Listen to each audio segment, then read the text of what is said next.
Oh, sweet merciful Lord, we're back again, and I have a kaiju with me. Now, Yeah. first thing I gotta say. So, folks, this is it. This is the defining moment. Well, not really a defining moment, but this is nonetheless a moment. Here we are celebrating the 6th anniversary of Vintage Henshin. 6 years as of this week. And Yay! And also kind of a belated 5th year anniversary thing, because I didn't really do anything apart from a graphic. But nonetheless, you asked for it. I'm giving it to you. We have yet another anniversary Q&A.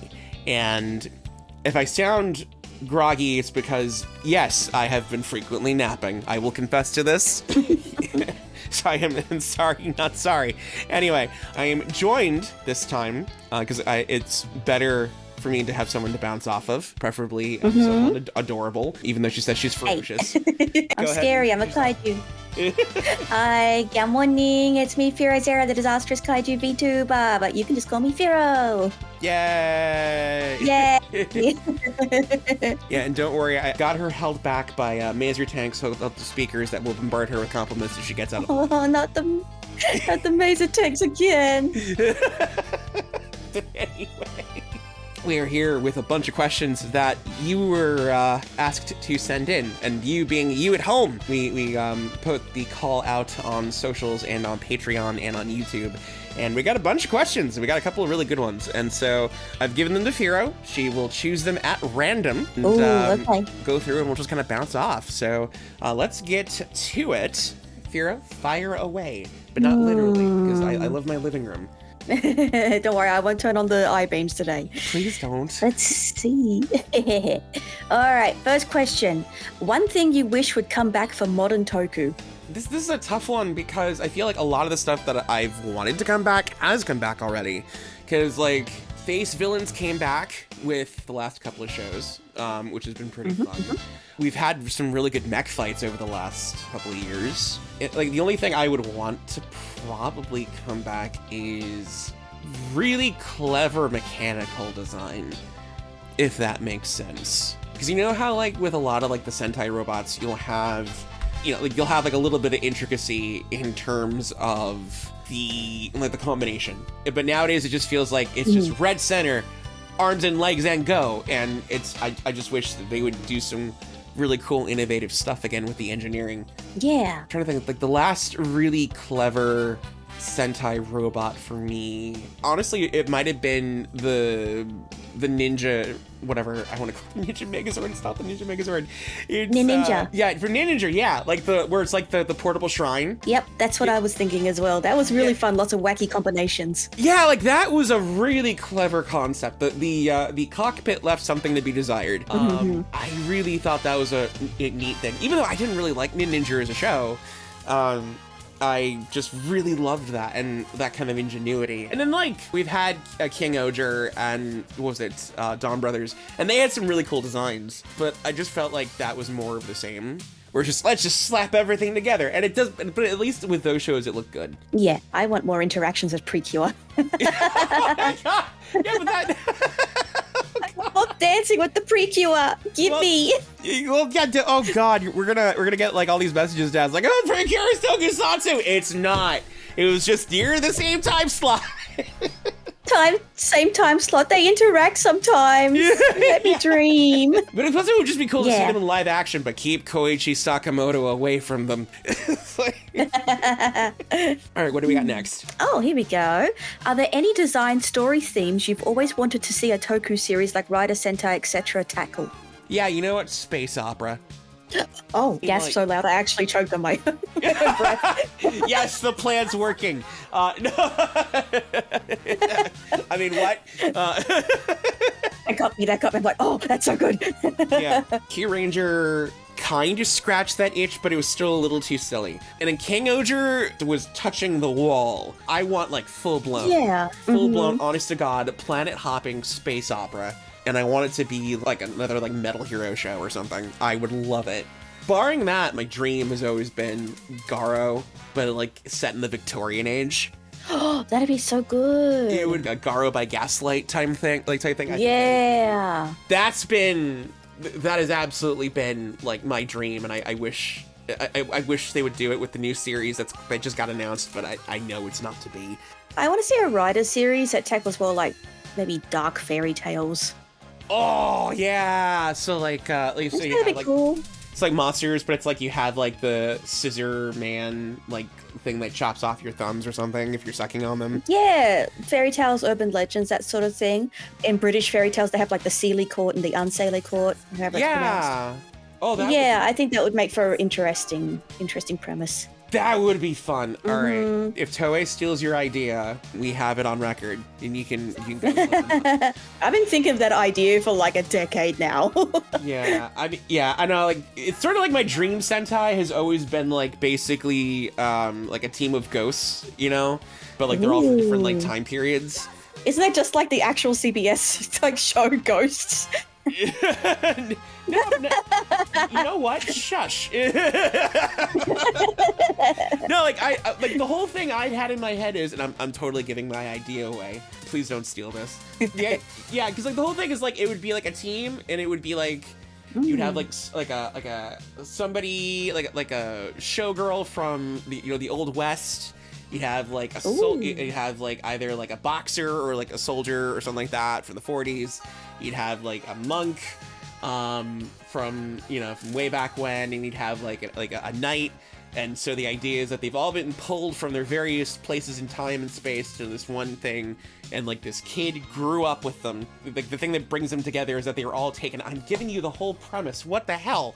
I'm just listening. The one thing that they have in common is all of their deaths were related to the aliens that are supposed to be coming back, and like waging, like an invasion or whatever. And so they've been preparing. And so when the time comes, like they have the tech and the suits and everything. And it would be more like the original pitch for Battle Fever, where all the suits are like more individualized as opposed to like uniform. Yeah. Also, the main robot is controlled by like a Frankenstein's monster girl who's like a total brat who like plugs into I love that idea.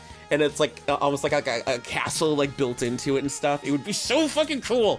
I want to do at least That'd be so cool. I want to do at least one episode of this a la France 5 before I die. Like even if I can't do like the full series, let's do 5 episodes out of a fictitious 50 episode run and just like have at it. Like if someone steals this shit and puts it into AI slop, I will personally end you. Me too. Yeah. All right, what do we got for our next one? You mentioned Metal Heroes before. So, what's a Metal Hero show that you feel doesn't get enough love? This is a tough one. Because I saw this one and because on one hand, I kind of want to say Jiraiya. If you're in France or if you're in Brazil, Jiraiya is beloved. But I feel like maybe just the Western fandom overall, we don't really, and like when I say Western fandom, I mean more like, I think like the States, Jiraiya doesn't get a whole lot of love because it's like kind of the odd man out as far as Metal Hero is concerned. It starts as a ninja show, and the show is like, but it's a Metal Hero. See, he has a car, and we're giving him a laser gun, and now he's got that helmet that gives him a Metal Hero. We'll put a giant robot in the last few episodes. Here you go. I think also Jumperson probably it would be up there too. Jumperson does not get a whole lot of love, even though that show is very underrated. Now available on Blu-ray thanks to our good friends at Toku Time and Discotech Media. What ghost of advertising past? What are you doing here? Ooh. Oh my gosh. This is not a sponsored stream, or not a sponsored video. I said stream because we're recording this through OBS, because I want to edit this quickly.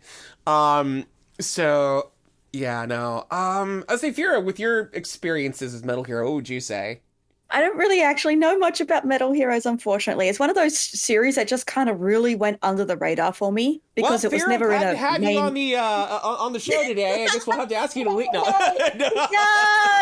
I don't have enough time to watch everything. Okay, I think we have to hit as they put it, the inevitable one. Thoughts on Super Sentai, quote unquote, ending. Oh, I don't want to talk about this. I think we have to, though. If you bring this out, people are going to be like, whoa, Okay, here's the thing. I am holding my tongue on this because we still have not gotten an official statement from Toei. That is true, yes. Because here's the thing. we've heard, we first heard from Kyoto News, which is reputable. Oricon picked it up, and thus began the biggest game of telephone I have ever seen. You know, it's like, oh, it's a rebrand. Oh, no, it's this. And then you had like 15 people saying that, oh, we knew about this for months. When at the same time, I can tell you that maybe first out of my experience, the amount of people who actually know what's going on as like quote unquote insiders can be counted by me on both hands. And like, I actually trust and are credible. So I gotta be careful how I phrase this because I'm gonna start some drama.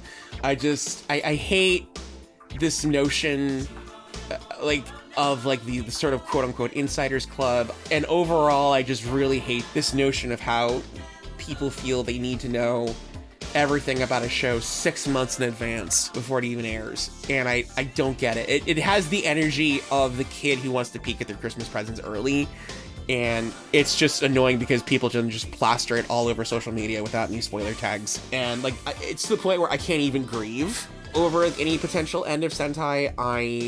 I'm just kind of over it because I'm just so annoyed at how the situation is unfolding. And I'm just not really saying anything. Like, I'm not giving my eulogies or whatever until like I get an official statement from Toei. Yeah, I think that's important to remember. It feels like people have been talking about a hypothetical end to Sentai for quite a few years now, though. Oh, yeah. So it's just like a continuation of things that have been going on for years, but people think that they're more an authority on it now. Yeah. Oh God. Yeah. Well, yeah. Because like they, you know, it's like, oh, I got my rumors from 2chan, and I will speak from experience. A lot of that information on 2chan is put up by people who want to mess with you, and it could be because they know foreigners show up, and they will deliberately mess with you every year. I'm getting off my soapbox. No, you're okay. I think it just comes down to like, if it ends, that's going to be sad. Yeah. If it doesn't, oh well, we got more Sentai. It is something that it has desperately needed for years. Whatever new show comes in, it'll be interesting to see how Toei handles it. And I know that if for some reason they do bring back Metal Hero for that time slot, I'm going to get a barrage of messages from people saying, "Ha-ha, I told you so," or "What say you now?" When because for years I've told people, I said, I don't think Metal Hero could work in modern day unless it's like a reboot or something of like an existing franchise like Space Sheriff, because it's just going to be Kamen Rider without the branding. That's very true. That's true. I'm gonna get At least I still have Precure. Precure's not tokusatsu. Okay, there was a second part to this next question, to that same question then. The more fun one compared to the last question we had. Yeah. Favorite toku vehicles, from tanks to bikes to any weird ones that you feel like. Which ones stick out the most to you? Oh man. I was reminded because Christian Antoine had this whole video on 5-Man, and there's like the 5-Man hovercraft that just never shows up. It's only in the opening credits. So I think that might be it. I am a sucker for I forget the name of it in O-Ranger, but I knew it as the Defender wheel in Power Ranger Zeo. And where it's like Red just hops into this giant wheel, like revs up and just fires at the monster of the week. I always thought it was the coolest thing ever. Like it was so dumb, but I loved it, and I never released a Toei of it stateside. Yeah, I'm a sucker for stuff like that. So top 5 Toku vehicles that are silly and fun. Number 5, the Defender wheel. Number 4, let's say, oh my gosh, I think it's gonna have to be the Lion Bike in Gingaman. Oh, okay. I mean, it's kind of silly because it's just the lion's face extended, and it's just like this behemoth of I say behemoth fun, just to piss off a friend of mine. Hi, Danny. Hi, Danny. Yeah. Number 3 is gonna be Varitank from Go Ranger, because the thing just looks so peak of 1970s, and I love it. And that should be what I wish would come back. Is I want more tank vehicles. The last good one we had was Mega Ranger, and no one else has been brave enough to do it again. Let's see. Number 2. I think the go-kart from Mask Man that turns into a cannon. That's really funny. Like, it's just basically a dune buggy, and then it turns into the team gun. And the number 1 silliest vehicle ever. I'm gonna say Galibard, a Galibard from Optimizer 3, the most impossible motorcycle, where it's just one person actually riding it, two people just lying flat on the wings and holding on for dear life in the sidecars. That's so funny. That's it. That's absolutely it. Galibard, yeah, Galibard, straight up. That is the silliest vehicle. Honorable mention goes to Raijingo, which is like the car with a mouth from. Oh, that's so funny. From Inazumon. So yeah, I think that's gonna be. I think that's my solid list. Mine's not so much silly. The one that I like the most, I like the ride vendor from O's. Oh, that is a good one. I do like it. It's the vending machine. It turns into a bike. There you go. Yeah. Oh, wait, what am I thinking? Okay, never mind. Scrap what I said about the top 5. You know what I love so much? This is turning into a whole on side discussion. Future Mike, as you're editing this, I am so sorry. But yeah, no, so scrap what I said. Basically like the boy type robots, like Liner Boy and Titan Boy and all that stuff like that. You have like the one random robot that has like this little Spitfire personality and turns into like these like over the top weapons. So like you had like the one in Jetman that turned into like the cannon. You had Taco Boy and O-Ranger who just turned into a giant wheel. And my favorite is Liner Boy from Go-Go 5. Because the solar powered space shuttle. They made fun of it perfectly in the second season of Akiba Ranger. Oh yeah. Yeah, because they're like, wait a minute, it's like no Machine Tasher, it's Machine Tasher Boy. That's why it's smaller. So I mean, we got Datus Hyper from Ghost Ager, which was like the closest thing. Yeah, I looked up Titan Boy because I couldn't quite remember it off the top of my head. I'm just seeing it describe the boy cannons on its shoulders. Yeah, I know. That's some great naming sense. It's so good. I mean, granted, Titan Boy is kind of the exception. Oh, well, to be fair, he was saved because they used him for Machine Robo down the line. He unfortunately docks with the truck trailer into Great Titan. Great Titan is an absolute abomination of a mecha. And we've talked about this before. Oh, I see it. I see it. It was so tiny. I have converted so many people to hating Great Titan, and that I'll have that be my epitaph. Like, he looks like he's trying his best though. Yeah, but he just stands there, and he has like a little monster truck, monster energy. He just moves the arms out, and that's it. It's just all it would take is for someone to just push him over, and that's it. They win. No, it looks like he has a low center of gravity with those legs. Exactly. Okay, shall we go to the next question? Yes. Okay. Any plans to do a 30-second or less review of the Showa Ultra series fitting for the 60th anniversary? Get us to 10K by the end of the year for subscribers, and I'll do it. Oh, you heard it. You have to help out. Yeah. Share the word. All right, next question. Oh, here's another connected one. I know in the first Q&A video you said the worst mecha was Flash Titan. What would you say is the best? Oh, this is dangerous. I am gonna say the most satisfying and like the best designed. It's gonna be Daireno from Dairanger. I think if I had to have like a top 3, that's my number 1. Daijujin is like peak. It is the gold standard by which everything else is measured, and just in terms of design and just how it looks on screen and everything. But Daireno to me is like 3 steps above. Because you already have Ryuseo. Ryuseo as the best dragon mech, fight me. Is the best dragon mech. And, and like just so iconic, and they did such a great job on screen and also just as a toy. And then you have like the most unique looking like team mechs with like the Phoenix or the Firebird and everything. But then it's like the twist is, oh, guess what? They're all armor pieces. and they all link up, and Daireno just looks absolutely amazing. And that's cool. Yeah, I love it so much from just like, because it nails the assignment, because it has that Chinese armor type look to it. And then you get 2 really cool weapons with it, because you get the staff with like the Phoenix like tail as like a blade, and then you've got the sword at the side, and just it has like the coolest finisher.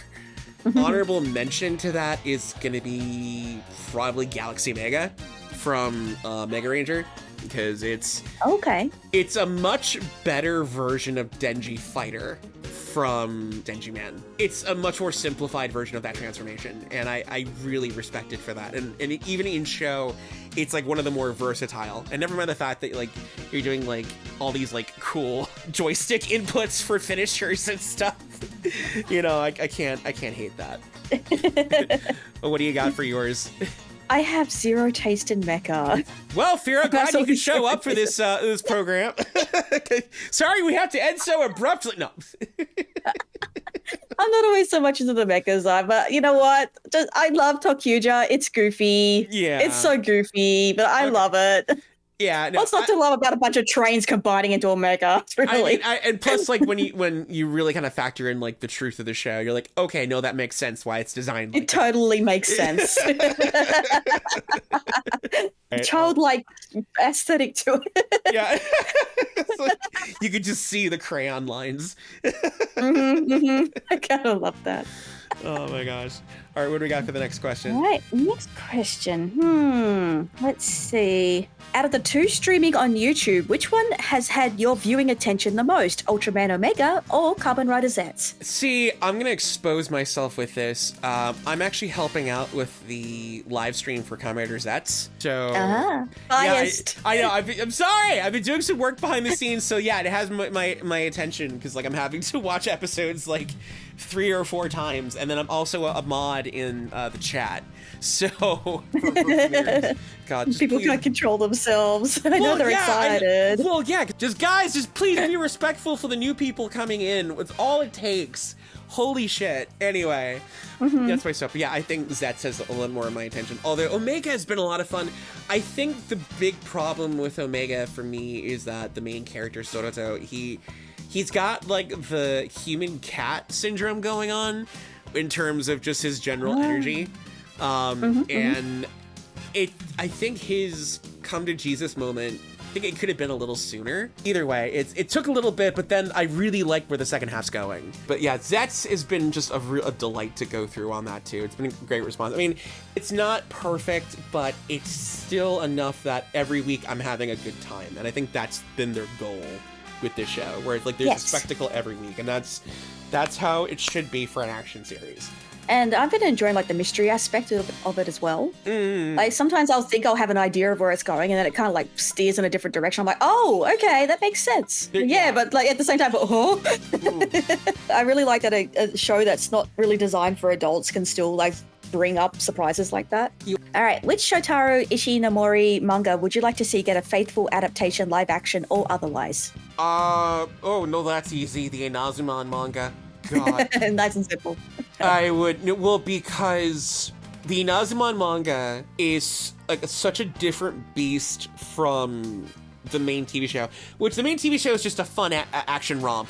In the Inazuma manga, much like all the media mix stuff, like you go so in depth and so much darker, and it deals with Ishinomori's own thoughts on conspiracies and also his thoughts on like psychic powers and the coming of the next age of humanity and stuff like that. It is equal parts peak Chris Claremont X-Men and the Tomorrow People, like the original Tomorrow People. The closest we've ever gotten is the one-off special, the boy and the boy and the guitar, or the boy with the guitar, which got adapted as to Inazuma versus Kikaider for the DVD set, and it was such a tease with that one. And at least I feel like the anime definitely did a lot better in terms of making that like the perfect end cap for Kikaider, so that was like the closest thing to a happy ending for that. But I mean, the manga does to an extent, but not like, because the episode has like a really cute epilogue during the ending credits, so that really kind of cements it. If you got carte blanche to revive 3 Showa era shows as modern revivals, however you wanted them done, what would you pick? How would you change it? And why do you think these needed the update treatment the most? Oh boy! All right, cracking the knuckles on this one. Yeah, I'm saving that one. I'm saving that one for last. Yeah, so 3 to bring back. Oh boy. Number 1, I don't know if I want to see a remake of it, but I would love it if there could be a more modern take on Mock Baron. like Super Robot Mach Baron or Super Robot Red Baron. We had Bravestorm, which kind of went into that a bit, but I didn't like Bravestorm. It was just Bravestorm was just a little too bloated for my tastes. It dragged on a little too much with the drama, and the climax is just kind of But although I don't, this is tough. This is dangerous and tough.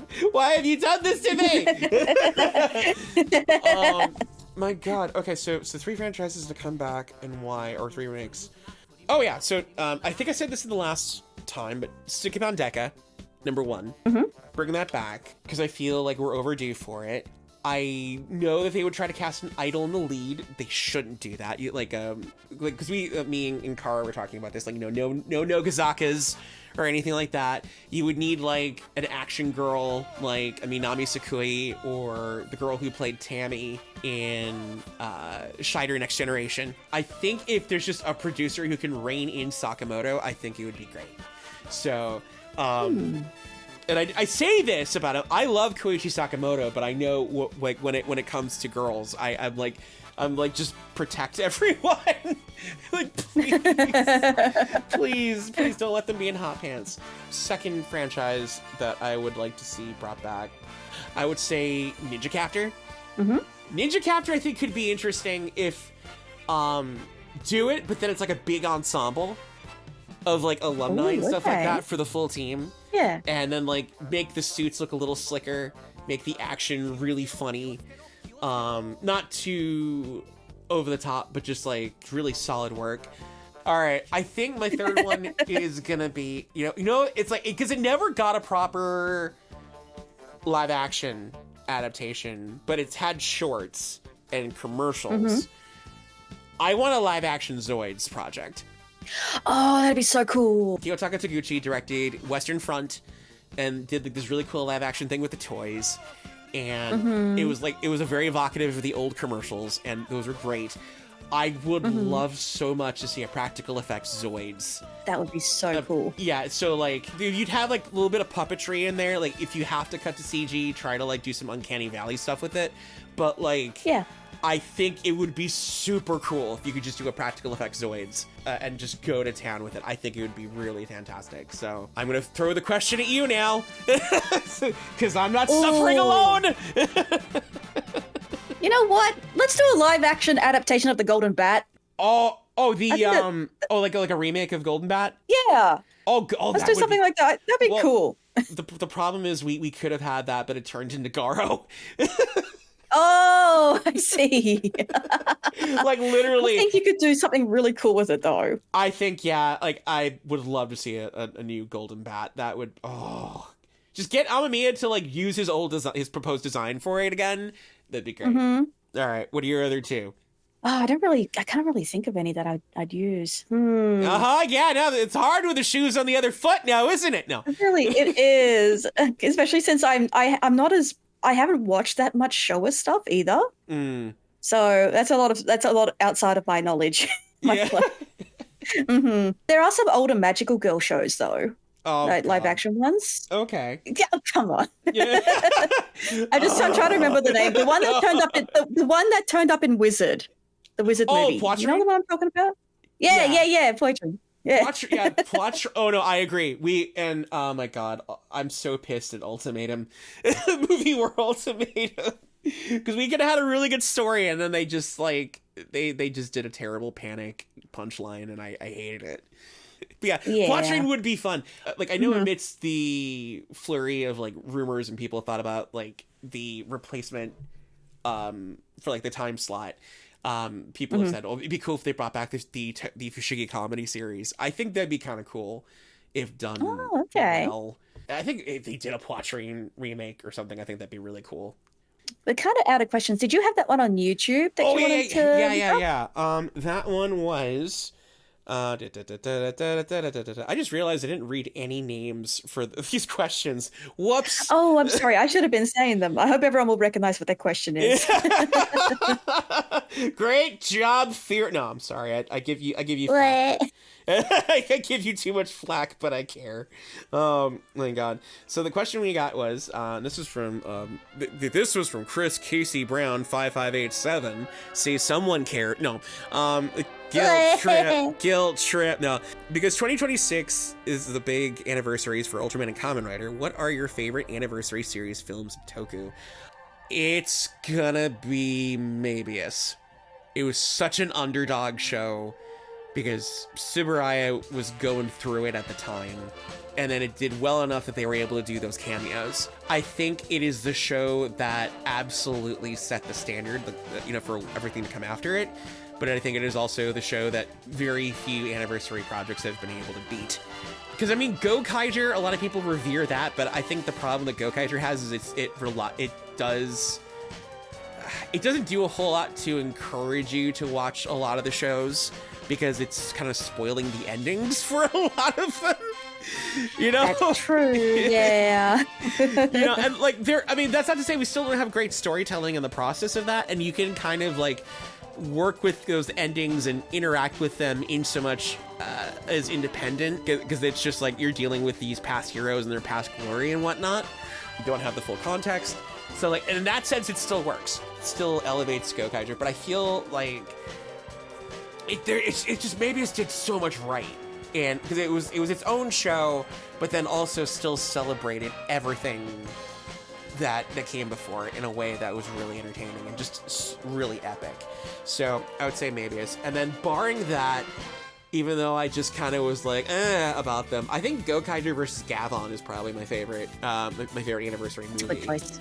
Yeah, that is a good choice. It is. Oh, it's so good. And then like Gaoranger versus Super Sentai, I think is in close second. Is like, even though that was also like the progenitor to everything to kind of come after it, but like it was, yeah. The scene that still gives me chills, no matter what, is the moment that like that pause and everyone's like, wait, what are those? Wide shot, and it's every red mecha. And they just proceed to go to town. I remember the first time I saw that as a kid, I'm like, this is amazing! I know, it was every kid's dream. Yeah, the shot of like the jet from Five Man like lifting off the ground and doing the turn, and then all the rescue vehicles like charging underneath it. Mm-hmm. Oh, it was so good. Oh, it was so great. Those are just. That's peak to me. So yeah, Ultraman Mabius and then Gokaiger versus Gabon are like my two anniversary treats that are like the best for me. Well, I have one question. I'm gonna submit my own question. How dare you? Okay. What do you think so far of Tojima Wants to Be a Kamen Rider? I've had so much fun with it. Yay, me too. I like it more than the manga, and like, because like, the story in the manga is fun, but it's like a One Punch Man level glow up, and it's so wonderful.